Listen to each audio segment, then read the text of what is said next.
All right. I'm Greg Tepper. That's Greg Powers, and this is This Week in Cruton. This Week in Recruiting. Follow on Twitter at GPowerScout. Follow Next Level Athlete on Twitter at NextLevelD1. Before we get into our usual gallimaufry of This Week in Recruiting, you had a very interesting piece up on TexasFootball.com late last week, or early this week. Yeah, early this week. In which you went through, and this is for insiders only on TexasFootball.com, you went through and you made fearless predictions on the top 10 uncommitted prospects in the state. And we don't want to reveal all of them. Please go become a Dave Campbell's Texas Football Insider. You can see him there. But you talk about Zachary Evans, you talk about E.J. Smith at Dallas Jesuit, Trey Bradford, the running back from Lancaster, thank you. Garrett Hayes, Devon Chan, Alfred Collins, Ryan Watts, Loic Fwanji, Malik Hornsby, Dwight McLother. Okay, we'll talk about one of them. I hate to reveal that. We'll do the number one. You should definitely check out the rankings here, or rather, not only all the content we have at TexasFootball.com/recruiting, but also this particular one where you do your bold predictions. Obviously, all eyes are on Zachary Evans. Zachary Evans is the number one prospect in the state, according to Dave Campbell's Texas Football, and pretty. Is he consensus? Dumas has been climbing some of the rankings. We haven't really updated our top 100 since the start of the season. I'd like to get past the midway point where we can really start to see some tape on some of these guys. But it's a battle this year, I think. It's not over. He's consensus top 3 in the state, right? Yes. Nobody has him out. I would say consensus top 2, but I don't think this year it's a done deal at running. I mean, Jace McClellan and Seth McGowan are awesome. So. Absolutely. So... But you make the prediction that the biggest ones right now are in the mix are Alabama, LSU, A&M, and the team that you predict for him, Georgia. And we just didn't switch it. It's A&M's really trending. I think LSU has a great relationship with North Shore and has been able to show a true path to NFL success for their running back position, as well as Georgia. But this is an SEC battle. And it's going to be interesting because this is one of those recruitments where, when we say fearless predictions, we do this piece. We're not waiting till this is certain and throwing our prediction out there. We're saying this is what our best guess is based upon the knowledge that we can gather at this point in the process. And Zachary Evans is taking a visit to LSU. He's not going to the Texas A&M Alabama game this weekend. Eye-opener. I mean, if that... you got to watch what they do and not necessarily listen to what they say when it comes to following top recruits in their decision-making process. And sometimes you can pick up some signs. Are there recruits who are definitely smart enough within the process to try to throw you off the trail? Yes, but it doesn't happen often because you only have so many visit weekends or opportunities to go see these big games. So he'll be in Baton Rouge for the LSU-Florida game, not in College Station, which is closer to home for the A&M Bama game.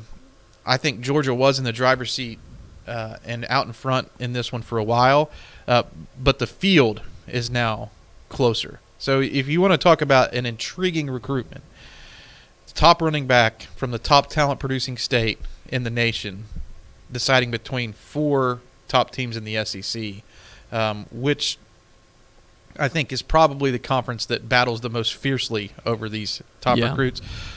This is going to be one that people are really tuned in to as signing day approaches. And everybody's going to be watching what Evans does because he could be an instant impact program-changing type of talent for any of these teams. He is he's obviously a big-time player. You can see all of Greg Powers' fearless predictions at TexasFootball.com for insiders up there for all of the top 10 uncommitted prospects in the state.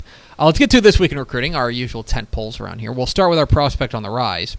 South Grand Prairie 2021 wide receiver. Oh, man. Deamikkio. Thank you. Deamikkio Nathan. I was waiting for that one. A receiver out of South Grand Prairie picks up another Big 12 offer. It's his third offer from the Big 12. He joins Texas Tech and Kansas State, an offer from Kansas, who just fired their offensive coordinator. But neither here nor there. Deamikkio Nathan, the wide receiver from South Grand Prairie, 26 catches, 389 yards, and 3 scores so far, and starting to get noticed a little bit more. I really liked watching him a few weeks back whenever they played Lancaster. He was matched up with Lorando Johnson quite often and really had a great game with that matchup. Of course, Johnson is committed to LSU. He's a top-rated recruit, and that's something that you'll definitely notice. And we've been on the Nathan bandwagon for a while now. He's somebody who really started to catch our eye back at the Next Level Athlete Camp in January, and you can see that he runs really crisp routes, has nice footwork at the positions, can tell that he's been pretty well coached for what he's doing. And South Grand Prairie has a pretty decent receiving course featuring him and also fellow 2021 recruit Keelan Robinson. So a lot of schools are, of course they always are, going to be by South Grand Prairie to see that tandem. I think Deamikkio Nathan is an interesting fit for the Big 12 or other top conferences because he's a guy who can play inside out at wide receiver. He's not limited to being a slot guy, and he's not limited to being an outside guy, but he can create mismatches, and you can line him up in different spots within your offense. To our commit of the week, 2020 linebacker out of Schertz, Clemens, Derrick Lewis has pulled the trigger, staying in the Big 12, coming to Texas Tech. Matt Wells, nice pickup here. This is a guy who, you know, I know that the days of the death of the middle linebacker for years and years and years. New age kind of middle linebacker too. He's a guy who we note within our scouting system as having great coverage skills at that position. So I think this is a perfect fit for him in the Big 12. And he had to come away impressed. He was on a visit to Lubbock this weekend for the Oklahoma State win with what Rico Jeffers and Jordan Brooks did in the middle of that Red Raiders defense last week. Right. They really limited Spencer Sanders, put constant pressure on him, limited very powerful Oklahoma State rushing attack, and I mean, I guess it's fair to say he was impressed. He committed. So yeah, it's obviously very good, and you know, this is a guy that, you know, down there in the San Antonio area. You know, Tech's always had, correct me if I'm wrong, Tech's always had pretty decent inroads in the San Antonio area. They've always been able to go down there and have a good relationship with a number of coaches down there. Well, I think it really started, we started noticing that with Mike Jinks whenever he was hired to be on the staff there with Cliff Kingsbury, and then they've continued that.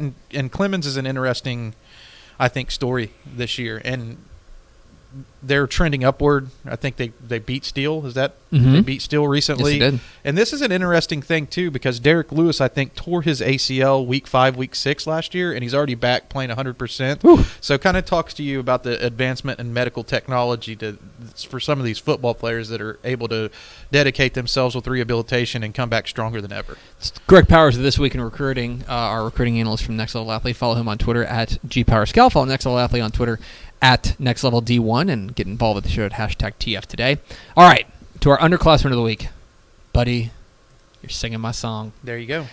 Every year, I've said it on the show before, every year there is a guy in El Paso that everyone talks about. He's the guy in El Paso. Last year's Josh Fields, the running back from El Paso Parkland. A couple other really intriguing guys out there like Khatib Lyles, etc. This year, and probably for next year, 2021 El Paso America's running back Aaron Dumas is the guy. Picked up an offer from Houston this week. He's already got offers from fellow AAC in-state rival SMU, North Texas, New Mexico, Illinois State. Dumas is presently the 6A's leading rusher. And I know this is the kind of guy that I swear if he played in the Houston area or the DFW Metroplex, everybody would be going crazy for. And, you know, we've been releasing some top 10 lists on our Next Level Athlete Twitter account that are the top 10 players in the state regardless of classification. And the top 10 running backs came out this week, and Dumas wasn't on that list. And there were some El Paso folks who believe that this is a snub, and I can see their point. Yeah. You know, but when you're talking about the top 10 running backs in Texas, these are studs of studs. And Dumas will have his time in the spotlight. And he's just now starting to catch up. You're watching highlights from a 288-yard performance against Tascosa. I wanted to put that game on here specifically because that's probably the best defense that they faced, and he went off against them to kind of point to the talent that he's bringing to the table. Things are starting to heat up for him. He's going to be likely a P5. He's a freak show. He's awesome. And yeah, I think you're right. I think he's a P5 guy. That is going to get more and more offers. He picked up an offer this week from Houston, which is a big offer too, by the way. That's a very big offer. You don't lead 6A in rushing by chance. On accident. Exactly right. Finally, let's get to our recruit of the week. Our recruit of the week, back in the DFW Metroplex, Southlake Carroll 2022 quarterback Quinn Ewers. This guy could have been the underclassman of the week. He is just a sophomore, but he dazzled in their big game against Denton Guyer. 450 yards total offense, 6 touchdowns. He recently picked up an offer from Texas. He's got an offer from A&M, Michigan, Ohio State, the rest.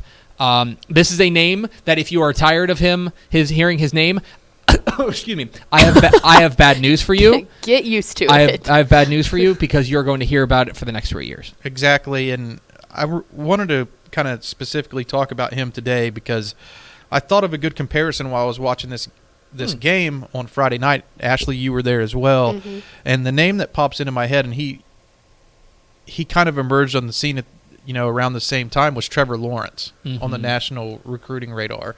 He reminds me a lot of Trevor Lawrence, and we know he's good. Yes. Quinn Ewers has a chance to be that lofty of a recruit. Wow. You're talking about like maybe in the top 10 nationally by the time the dust settles on his class. Very accurate with the football. And this was a tough week for this honor Recruit of the Week because you had Frank Brown completely going off. That was definitely under consideration. Marvin Mims absolutely destroyed another FISD team. I was there. It was, do you guys want to see a dead body? Yeah, his stats are ridiculous, but we can only pick Marvin Mims so many times for Recruit of the Week or Player of the Week this year. So Ewers had a big win going into Denton Guyer and leading his team. It was a come-from-behind victory. That game didn't start off 14-0 after the first. Mm-hmm. And the Southlake offense wasn't hitting on all cylinders. They had a muff snap, and he fumbled the football as a defender. Grant Mahon knocked the ball out of his hands early in that game, but they bounced back with a strong performance from the second quarter on to really wrestle that game out of Guyer's grasp. So that was a huge win, I think. It kind of points towards what we're going to be hearing about, exactly how you touch on it, Ewers, over the next 3 years. I think that the Trevor Lawrence comparison was fantastic too, because not only the way he plays, but the stature that he has and how big he is already. And like we were talking about the other day, I don't even know if this kid has his driver's license yet, and he's out here just doing Dicing unbelievable things. Right. Yeah, it is. It's very impressive. Let's stay with our let's stay in the DFW Metroplex for our This Week in Recruiting Game of the Week. This Week in Recruiting Game of the Week, Flower Mound Marcus and Hebron. 2 teams trending up. This is going to stun you guys. I don't mean to alarm you, but Hebron's got some dudes. Darius Snow is the guy that everybody knows, but I'm really interested in Garrett Nussmeier, the quarterback from Marcus too. I think they lost the first game and have won every game since. That might not be true, but I think that's what it was. I can't remember who they had a tough Colony, wasn't it? I can't recall who. Sounds right. Who it was at the beginning of the year, but both of these teams are riding a hot streak right now. Marcus is coming in on a 4-game win streak. Hebron's coming in on a 3-game win streak. They're both loaded up with top prospects. You have Darius Snow going to Michigan State. In the underclass category, you have QB Garrett Nussmeier. You have wide receiver J. Michael Sturdivant at Marcus. Also, Isaiah Broadway, sophomore, is the leading rusher for Hebron over UTSA commit Jalen Lott, who was the leading rusher last year. So they have a 2 running back tandem there at Hebron that's very interesting to watch. But why I love this game is because these dudes are going to hit. Yes. This is going to be a hard knocks Friday night football game at Flower Mound Marcus. And this is probably in the Metroplex. This is my favorite district, I think. Yeah, I loved watching the games in this district. It's a balanced district, and there's a lot of good talent in this district too. But you're right, this is going to be a very, very physical game on a Friday night between Hebron and Flower Mound Marcus. He is Greg Powers of Next Level Athlete. Follow him on Twitter at GPowerScout. Follow Next Level Athlete on Twitter, Next Level D1, and see his fine work at TexasFootball.com/recruiting. Powers, I appreciate it. Why don't we do it again next week? Let's do it. Okay. That's when you go. Let's do it. Now you. Oh, now you want me to leave? Yeah. Should we show it on camera? But I want to listen to Craig Way. Oh, I guess you could the say. GOAT.